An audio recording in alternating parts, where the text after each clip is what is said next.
also trying to plan for your future as much as you can. Travels, babies, jobs, friends' weddings, etc. So this is a great question. This was the most liked question.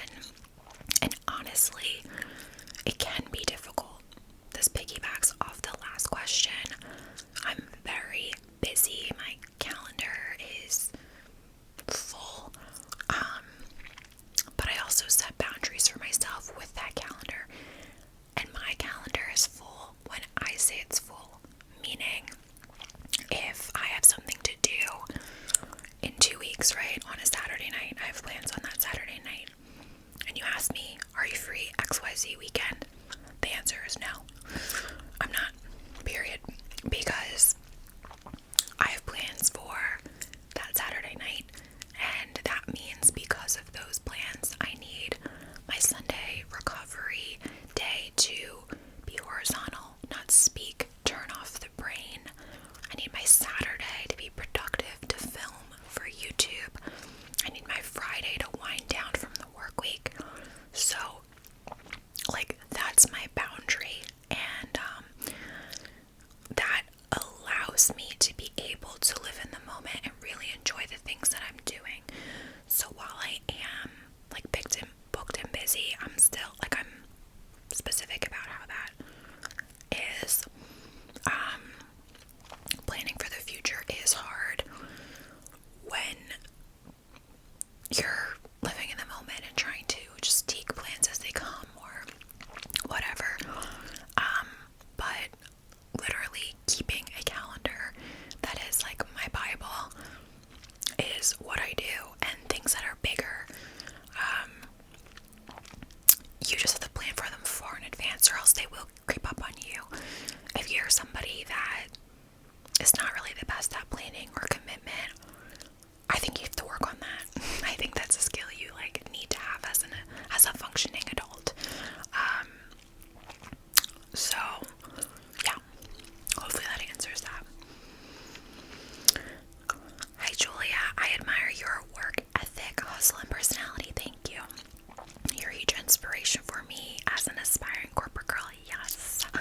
What is the first thing you do if you won $150 million lottery? It's so funny. Somebody else asked me this on TikTok.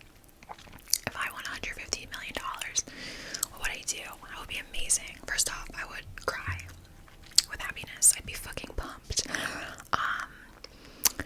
Would I like quit my job? No. Not for that amount of money, which seems crazy, but what would I do? So, God, I would think about it. I'd have to really think about it. I'd be number one first. So, logistical and pay off debts, right? Any debts, like my little bullshit, right? Like my car. I mean, things that are not even remotely gonna add up to 150 million, but my car, a couple debts my husband might have, maybe pay off mortgages of my in-laws, and then first thing I would do is buy a home for sure. Would I get a crazy home though? I think people that win the lottery and buy these $50 million homes are stupid. And it's like you were received a lump sum of money at one time. Do you understand that the more expensive home you buy, the higher the prices for the upkeep, the taxes, the air conditioning bills, the homeowner association, like the lawn care, like everything. So I would buy like a really nice house, but I would still buy it in like this area. I would just get like a, maybe like a nice little like $2 million house. I'd then go, I'd of course go and talk to like, what are they called? The people that help you kind of manage your money and portfolio. Talk about investing some. I'd set up accounts for like future like children's college fund, and like for my sister's future children's college fund, and my nephew Sean. Like I would think about those logistic things first, and then honestly I'd like just use it and to just kind of do situations. I would make it like last, honestly. That would be amazing. Oh my god. I don't play the lottery though. I don't like bet or gamble. I think it's a waste of time. Although, fun fact, I do know a family friend of Tony's, they won the lottery, and it was like the $30,000 a week for life thing or whatever, which is crazy that they actually won that. Next one. How are you able to maintain a big friendship group without any issues occurring between y'all?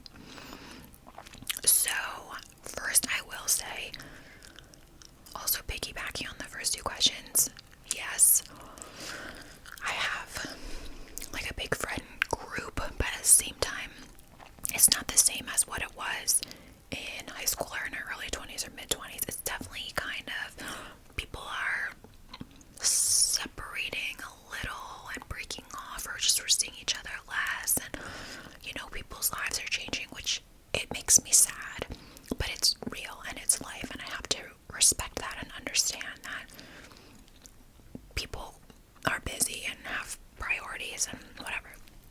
That said, there's no issues. Like, of course, any relationship, you're gonna have disagreements and fights and things like that. We've had plenty. I think the key is, and this is for any relationship, it's not that you're never fighting, it's how you're fighting and how you're making up. I am so passionate about this topic. I've said this before, but me and my two best friends, for example, the twins, we are I'll just say it, we are the textbook definition of like healthy disagreement for the most part.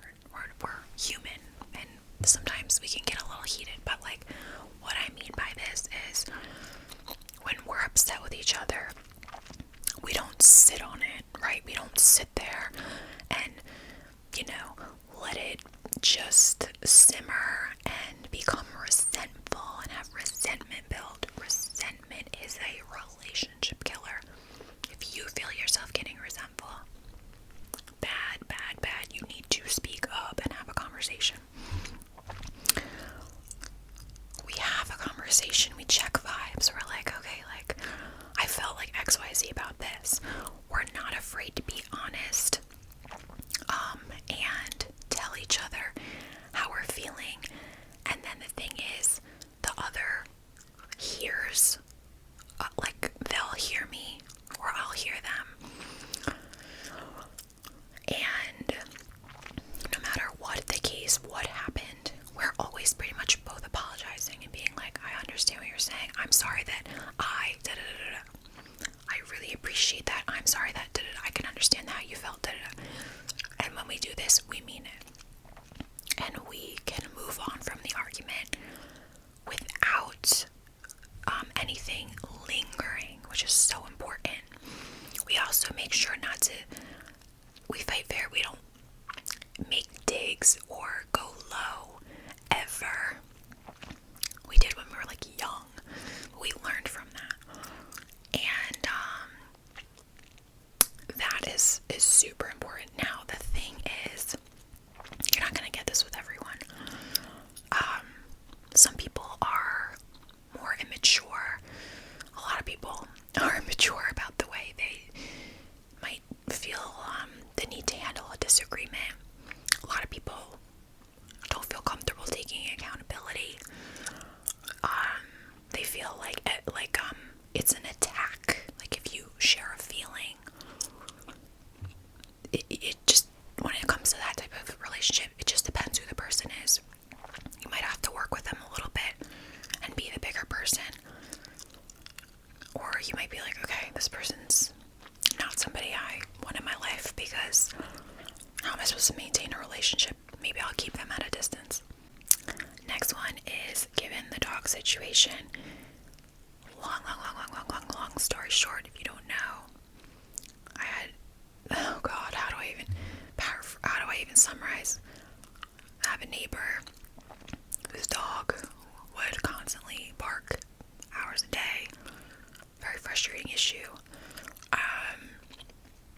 the dog actually was put down recently though. So that was no longer going to be a thing.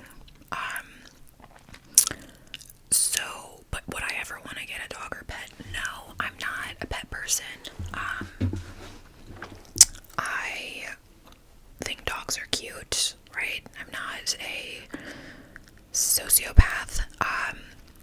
Personally, I don't have a desire to have a pet because I'm aware of the responsibility that goes along with it and uninterested in that. I also didn't grow up with pets, so I think, it's just not something I've ever, longed for. Tony wants one, but you can't just, you can't force a kid on someone, right? You can't force an animal on someone either. Top 5 favorite TV shows. I don't know about in order. I'm just gonna spit some out. White Lotus, House of the Dragon. My God, I'm gonna be blanking right now. I mean, Breaking Bad, Sons of Anarchy, classics, Peaky Blinders. I think that was 5. Now that you're 30, what was the best and worst year of your 20s? Oh, wow. I mean, honestly, I don't know that there was a worst year. And, I mean, because I just feel like I've just had a really lucky, once again, I'm using the word lucky. I'm grateful for what I have in my life and the cards that I've been dealt. I've had some struggles throughout each year, but I think I've learned something from all of those. So it's not like I can pinpoint any one year that I feel like I was absolutely devastated or whatever. Best year, I mean, I don't know, they kind of just kept getting better. Maybe I would say 2023 because of my wedding, but then I was laid off last year and I had the year from hell as far as my career goes.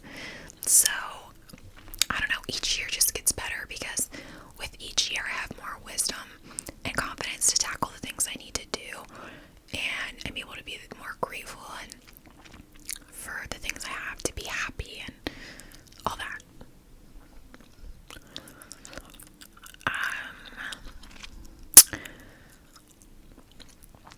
What is your favorite music to listen to? I love EDM. I'm definitely an EDM girly. Underrated artists. I don't know. I don't follow specific artists like that. I'll be listening to music on shuffle and I'll be oh, I like this song, download. I love to dance. I just like to dance to EDM, essentially. How's the new job going? I just made a whole video about this on my website. What kind of marketer would I be if I didn't tease the website? I just made a whole video talking about it. It's going well.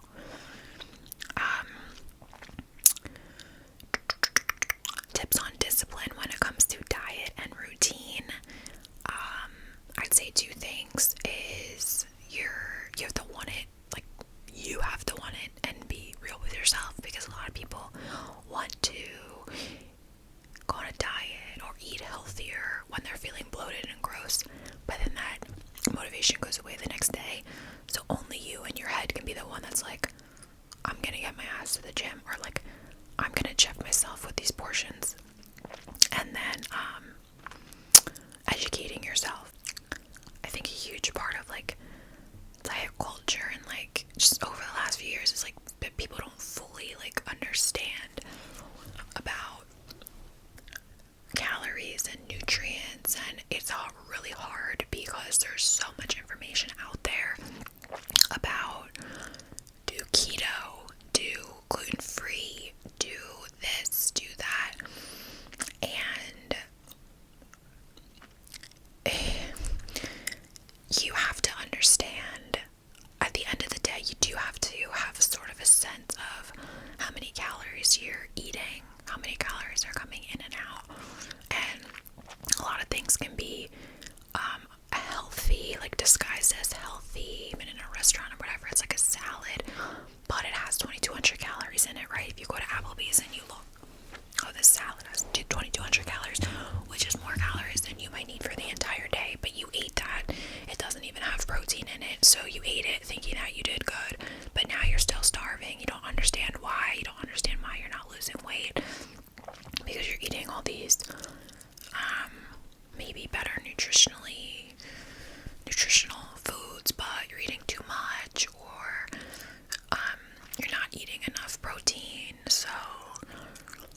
understanding the basics of like generally how many calories a day your body needs to lose weight. There's a million, like the Lose It app or MyFitnessPal, like you can type that stuff in there and get that.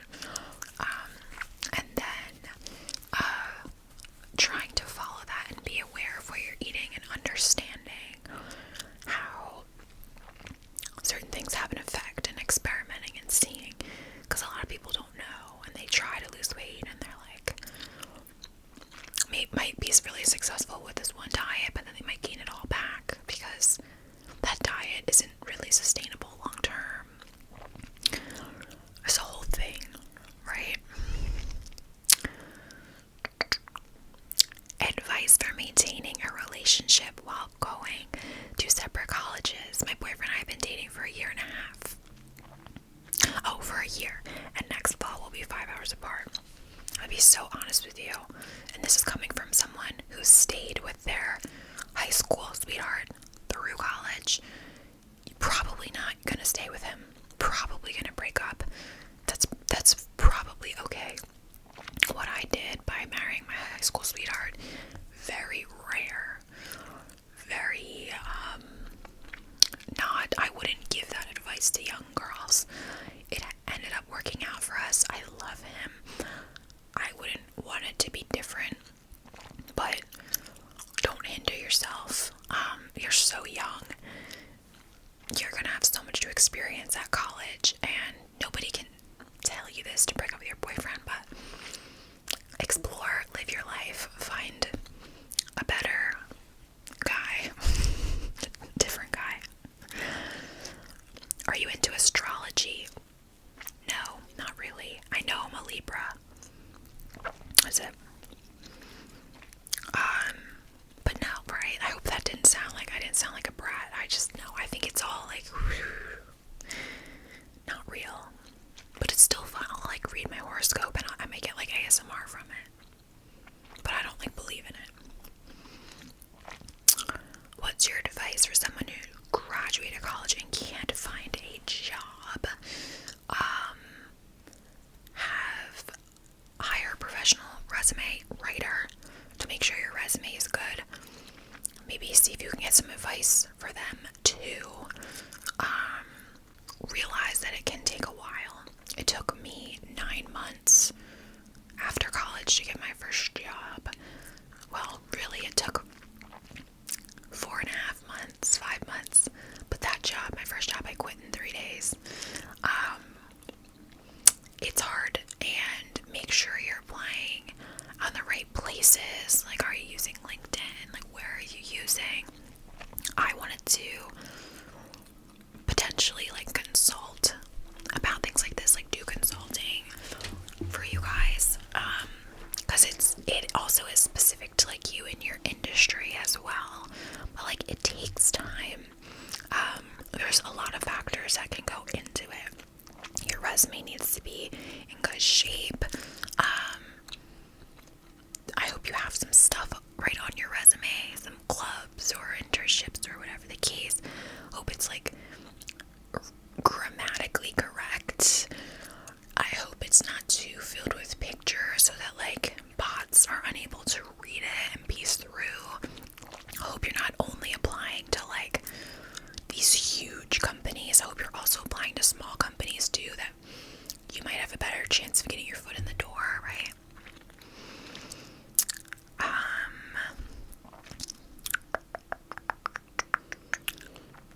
What else?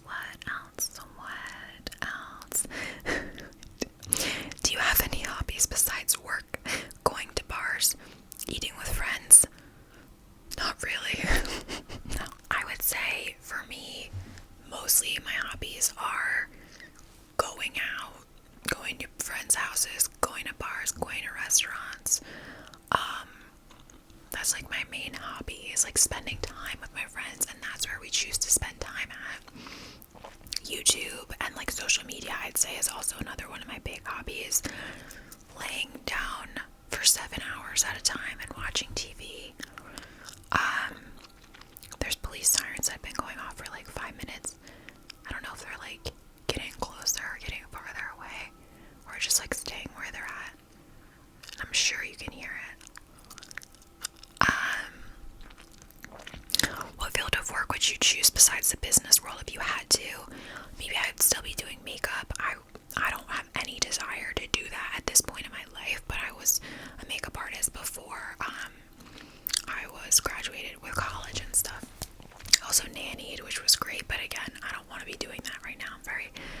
happy with the career path that I chose.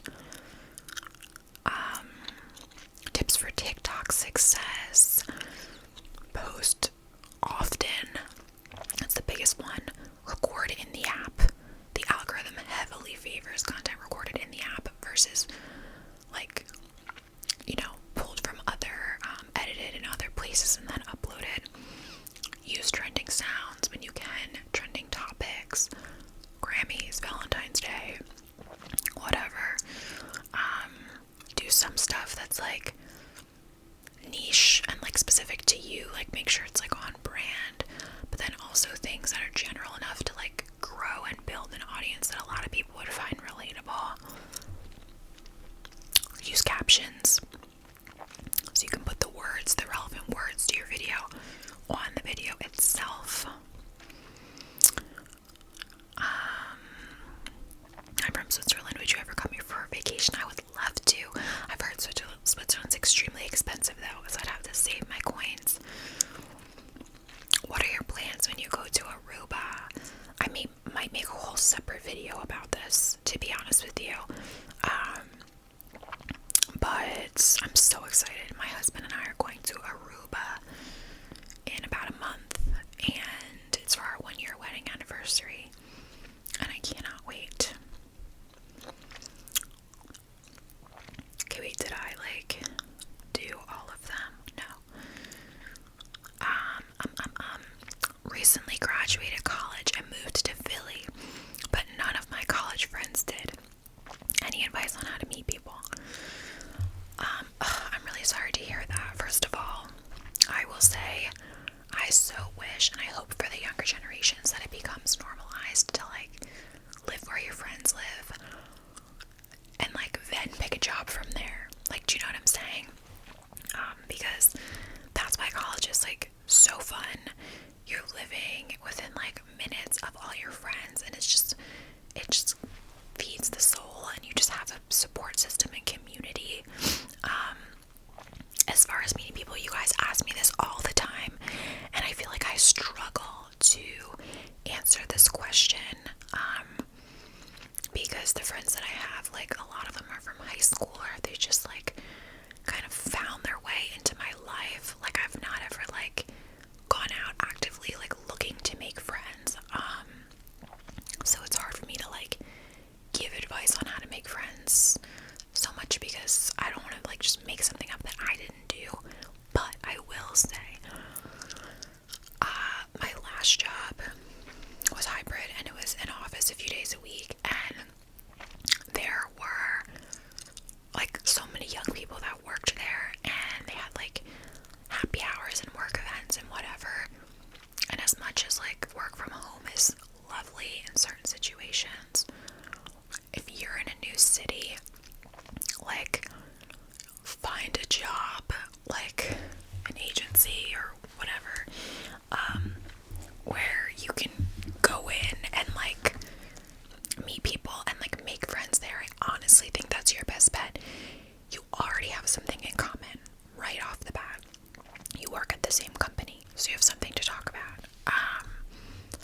And you're going to see that person all the time, which helps to do some of the work. You don't have to always make plans if you're just gonna see them and be with them in person. And I was only at my work for a short amount of time, and I also wasn't going to every single happy hour or whatever the case. But that I was starting to make friends, and that's, I think, the best place to really do it. It's hard otherwise, because I could say go on Bumble BFF, but would I do that? I really don't know. I would just go and live my life and see who I start to have engaging conversations with, and then just kind of try build a friendship from there. What is your favorite / least favorite thing about your career?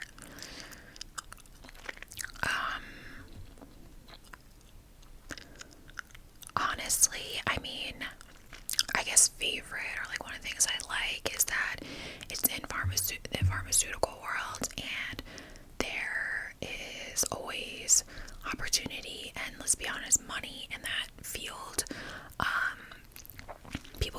Your girls gotta live. Inflation, am I right? It's also, on the less bratty side, it's focused around helping people, right? Like,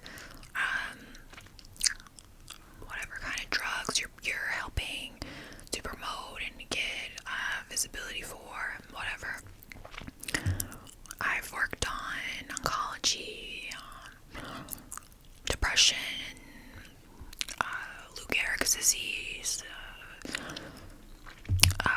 spinal muscular atrophy, like things like that, and it's rewarding in that way.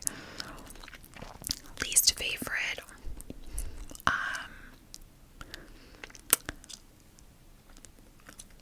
I don't even know, honestly. I mean, least favorite, like, for, I guess, like, my career.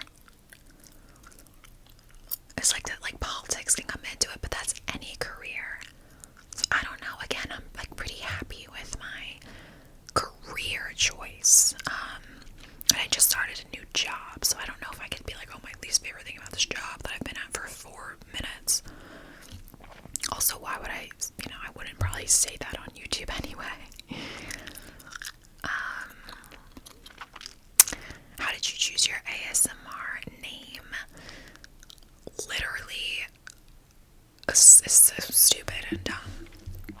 When I was in, like, middle school and high school, my MySpace, like, headline or name was Julia X Babe. I liked how it looked because I had all the letters capitalized except the I in Julia. And I just thought it was cool, and I was trying to be like cool. Then I made an Instagram in high school as well, in like 9th grade, and I literally only made an Instagram because my husband, my boyfriend at the time, made one, and I was like, oh, I want to make an Instagram because Tony has one. I didn't think deep into what my handle would be, so I was like, oh, Julia XP, like, whatever. And then from there, that became my YouTube channel name, Julia XP, for when I had my makeup channel.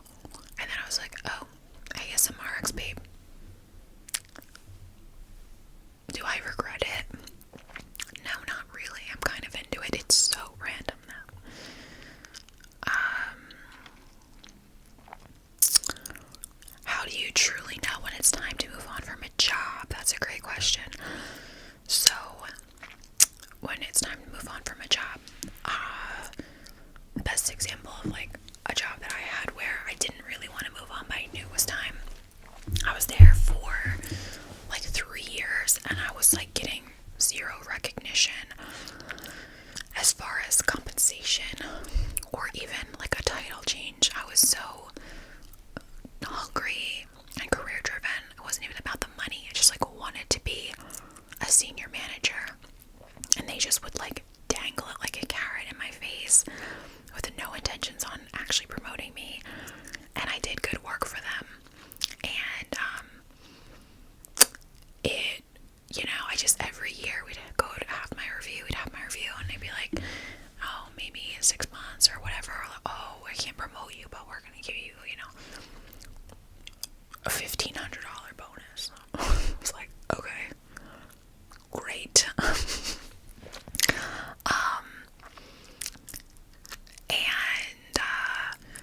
So I just knew also too, like, the culture started getting weird, and I didn't feel like I was really liked at the top. And if you feel like that, it's not gonna work out. Politics is real in jobs. Nobody will, admit that to you, or maybe they won't, but it's naive to think otherwise. Personality matters. You want to be liked, and not everyone's gonna like you. You're not gonna mesh. Not every personality is gonna mesh. Some people you'll find you just click with at work, and they love you, and they're gonna help see you through and push you forward and advocate for you and fight for you. Sometimes it doesn't happen. I've experienced both ends of the spectrum where I'm like, oh my god, this person literally hates me and I don't know why. And wow, like, this person's so lovely and I can see that they're treating me special.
emotions in 6